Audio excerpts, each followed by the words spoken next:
22-годишната Ангела Ѓоргиевска ја слушна пресудата за убиството на нејзиниот некогашен пријател Пино Секондо. Виновна е, била соучесник и доби 19 години затвор. Во ниеден момент не се покајала, па ова било еден од пресудните моменти за високата казна од судиката Ленка Давидковска.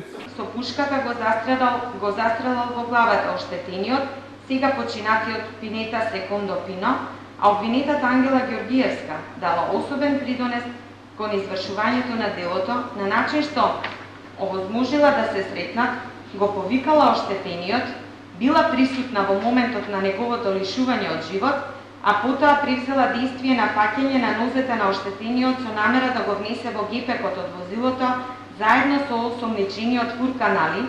Но убиецот на Секондо се уште е во бегство. Недостапен и за истражителите од кога се појави и првиот сомнеж дека Али Фуркан и Ангела Ѓоргиевска губиле момчето по кое се трагаше со месеци. Остатоците од телото ги пронајде случајно човек кој се движел во планинскиот дел на селото Љуботен. Таму по убиството бил однесен Пино. Според адвокатите на Ангела, обвинителството не успеало да докаже дека таа била соучесник во убиството. Обвинителството пак е убедено дека ќе го пронајде и убиецот Али Фуркан. Требаше јавноста да ги чуе доказите и аргументите на обвинителството, односно дека нема ниту еден аргумент и ова е срамна пресуда за судството, а се надевам дека ќе има моќ да надвор од медиумскиот притисок апелациониот суд одлучува по доказите. Ова дене што го слушнавте е резултат на тежок предмет, на резултат на она што се случува во животот, представува траор, тежина. И видовте дека секој што ќе направи вакво тешко кривично дело мора да одговара.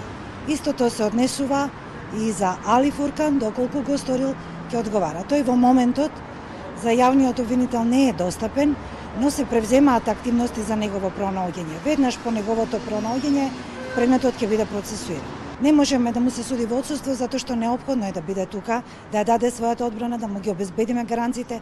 Делото е тешко и сами гледате дека казната е висока и се разбира сериозноста е наша.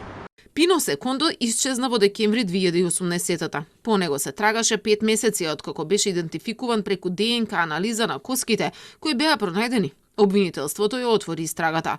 Неговата мајка, која постојано апелираше за правда, не е задоволна од пресудата, но вели, какви и да е, нејзиниот син никогаш нема да и се врати.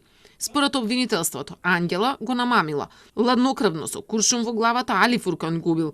Заедно го товариле во гепек, а телото го ставиле в планина каде животните го растргнале. Мотивот за убиството и до денеска е енигма.